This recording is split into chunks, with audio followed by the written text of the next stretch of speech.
Holi Tuesday, పరిశుద్ధ మంగళవారం రోజు. అంటే మీకు తెలుసు కదా, మనకి పామ్ సండే నుంచి మళ్ళీ ఈస్టర్ వరకు ఉన్న రోజులన్నీ కూడా హోలీ వీక్ అంటారన్నమాట. వాటిని పరిశుద్ధ దినాలు. ఈరోజు పరిశుద్ధ మంగళవారం రోజు ప్రభువారు ఏం మాట్లాడారు, మన యేసుక్రీస్తు ప్రభువారు సమస్త మానవాళికి ఏమి సెలవు ఇచ్చారు, ఏమి వాళ్ళు చేయమన్నారు, ఏ గురించి జాగ్రత్త పడమన్నారు ప్రభు యేసుక్రీస్తారు. ఆ మాటలు మీ ముందుకు నేను తీసుకొచ్చేసి నా యొక్క సందేశాన్ని ముగిస్తాను. ఎవరు కూడా మీరు డిస్కనెక్ట్ కాకండి. అందరూ కూడా 5 నిమిషాలు ముగించేస్తాను నేను, ఎందుకంటే తక్కువ మెసేజ్ ఉంది. తర్వాత మనం ఆ విధంగా ముందుకు వెళ్దాం. ఇది జాగ్రత్తగా వినండి, ఎందుకంటే ఇవన్నీ చాలా అద్భుతమైన మాటలు మీ ముందుకు తీసుకొచ్చి తద్వారా మీరు వాక్యాన్ని బలపడాలని నేను ప్రభుపేట మనవి చేస్తున్నాను. అందరూ కూడా గమనించండి. అందరి మీ దగ్గర బైబిల్ ఉన్నాయి కదా. సో ఈరోజు హోలీ ట్యూస్డే మీద, హోలీ ట్యూస్డేలో ప్రభు అయిన యేసుక్రీస్తు ఏం మాట్లాడారు తెలుసు కదా. ఆ రోజు ఆ మాట ధ్యానం చేద్దాం. ఇక్కడ మన ప్రభు అయిన యేసుక్రీస్తు హోలీ ట్యూస్డే ఏం మాట్లాడంటే, యేసుక్రీస్తు ప్రభు వారు చెప్పిందంటే పరిసయ్యుల బోధ గురించి జాగ్రత్తగా పడండి అని ఒక మాట హెచ్చరించి చెప్పారు. తర్వాత యెరూషలేము దేవాలయము అది రెండో రాకడప్పుడు అది ధ్వంసం చేయబడుతుందని చెప్పేసి ప్రభు అయిన యేసుక్రీస్తు వారు ప్రవచించారు. అలాగే రెండో రాకడ టైంలో అబద్ధ ప్రవక్తలు అలాగే అంత్యక్రీస్తులు వస్తారు, వాళ్ళ బోధ గురించి జాగ్రత్తగా ఉండండి, మీరు మోసపోవద్దని చెప్పేసి ప్రభువారు హెచ్చరిస్తారు. యేసుక్రీస్తు ప్రభువారు చెప్పిన మాట మూడో మాట.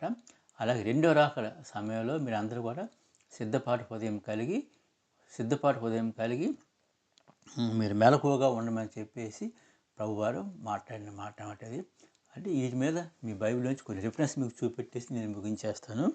ఇప్పుడు పరిసయ్యుల బోధ, మొదట పరిసయ్యుల బోధ గురించి ప్రభు అయిన యేసుక్రీస్తు వారు హెచ్చరించారు. ఆ మాట ఎక్కడుందంటే మత్తయి సువార్త 23:27 నేను చదువుతాను, గమనించండి. అయ్యో అయ్యో అయ్యో వేషధారులైన శాస్త్రులారా, పరిసయ్యులారా, మీరు సున్నం కొట్టిన సమాధులను పోలి ఉన్నారు.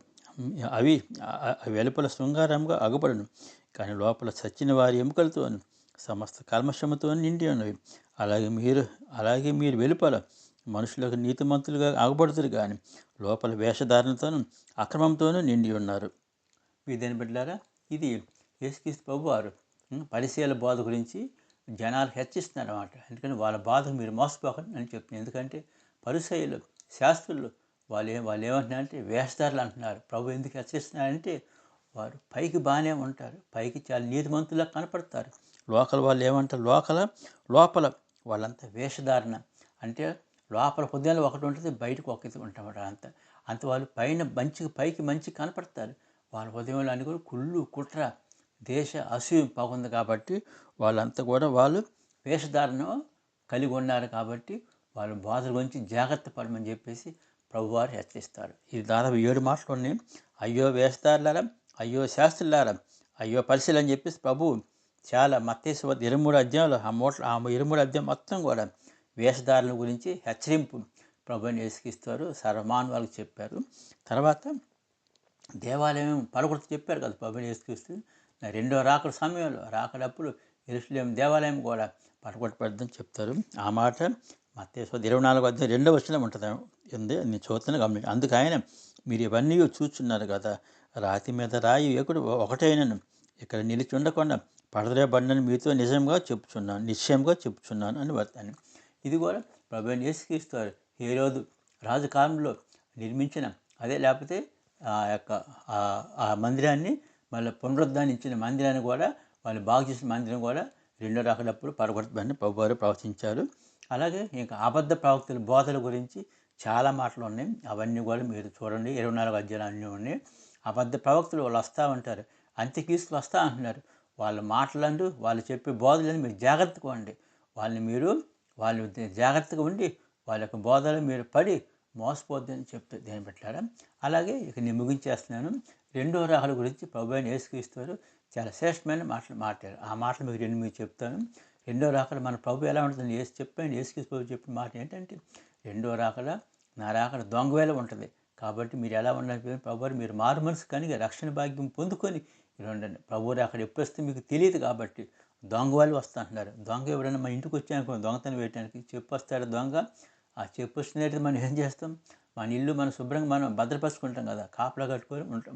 కాబట్టి దొంగ ఎప్పుడు వస్తాడో తెలియదు. కాబట్టి అలాగే మనిషి కుమారుడు రాకడ కూడా మనుష్య కుమారుడు కూడా ప్రభావంతో మహా మహిమతోను ఆకాశ మేఘారూఢే వచ్చుటో అని చెప్తున్నారు ప్రభువారు. కాబట్టి ప్రభుని యేసు రెండో రాకడ ఎప్పుడు వస్తే తెలియదు. కాబట్టి అందరం కూడా మనం మారు మనసు సిద్ధపాటు ఉదయం కలిగి ఉన్నాం. ఆ మాట మీకు ఒకసారి మీకు గుర్తు చేస్తాను.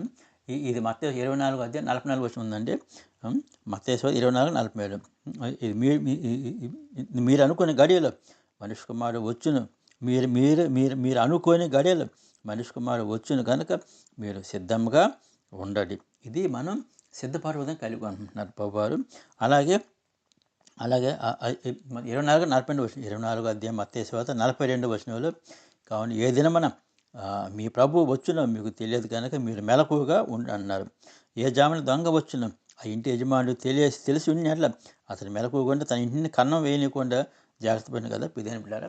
ఇక్కడ ప్రభువుని యేసుక్రీస్తు నేను శ్రేష్టమైన మాట మరి రెండో రకాలు నేను నా రాకడ గురించి అలా సిద్ధపాటు కలిగి అన్నమాట. సిద్ధపాటు కలిగి మెలకువగా ఉండి మీరు రక్షణ పొంది అలాగే మారు మనసు పొంది రక్షణ పొందుకొని మీరు మెలకువగా ఉండమని చెప్తున్నారు. సిద్ధపాటు కలిగి అని చెప్తున్నారు. సిద్ధపాటు లేకపోతే ప్రభువారు మిమ్మల్ని పరలోక రాజ్యంతో మనం తీసుకెళ్ళిపోవడం. ఎందుకంటే దేవుని బిడ్డలు రక్షణ పొందిన బిడ్డలు ప్రభువారు తన రాకడ సమయంలో రక్షణ పొందిన బిడ్డల్ని దాంతో పాటు తీసుకెళ్తాడు. రక్షణ పొందిన బిడ్డలని ఇక్కడ మనం విడివపడతాం. కాబట్టి అది బహుఘోరం. కాబట్టి అటువంటి ఘోరాన్ని మీరు అనుభవించుకుని ప్రభు ఏం చెప్తున్నారంటే, మీరు అన్న రెండో రాకడ సమయంలో మీరు మనుష్య కుమారుడు వచ్చినప్పుడు, దేవుని కుమారుడు వచ్చినప్పుడు మీరు మారు మనసు సిద్ధపాటు కలిగి మీరు రక్షణ పొందుకొని మారు మనసు సిద్ధపాటు కలిగి రక్షణ పొందుకొని అలాగే మారు మనసు సిద్ధపాటు కలిగి ఉండి మీరు పొందుకున్నట్టయితే మన ప్రభుతో పాటు మనం రెండో రాకడ లేవనెత్తి పడతాం. కాబట్టి దీన్ని బట్లారా మీరందరూ కూడా మీరు ప్రభువుని యేసుక్రీస్తు చెప్పిన ఈ యొక్క గొప్ప సమస్త మానవాళికి ఆయన రెండో రాకడ గురించి ఈ పవిత్రమైన పరిశుద్ధమైన మంగళవారం హెచ్చరించారు. కాబట్టి పరిశీల బోధన మనం ఎటువంటి బోధనలు మనం పరిశీల బోధన జాగ్రత్తగా ఉండాలా. తర్వాత అబద్ధ ప్రవక్తల బోధ గురించి మనం వాళ్ళకు లోనవ్వకూడదు. వాళ్ళని జాగ్రత్తగా ఉండి వాళ్ళు మన దగ్గర రానికుండా చేసుకోవాలి. తర్వాత రెండో రాకడ గురించి మనంతా సిద్ధపాటు కలిగి మెలకువగా ఉండి ప్రభు రాకడ కోసం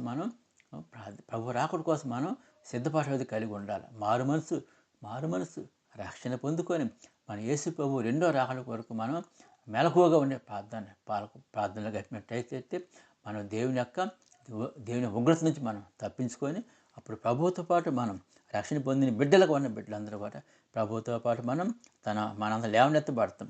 దేవుడు ఈ మాటలు దీవించమని నేను ప్రభువుని యేసుక్రీస్తు వారి పేరున మీ అందరి జీవితాల్లో మీరు మెలకువగా ఉండి సిద్ధపాటు కలిగి ఉండి ప్రభు రాకడ కొరకు కనిపెట్టి తద్వారా రాకడలో మీరు ఎత్తబడాలని నేను ప్రభు పేట మనవి చేస్తాను. ఆమేన్. God bless you all.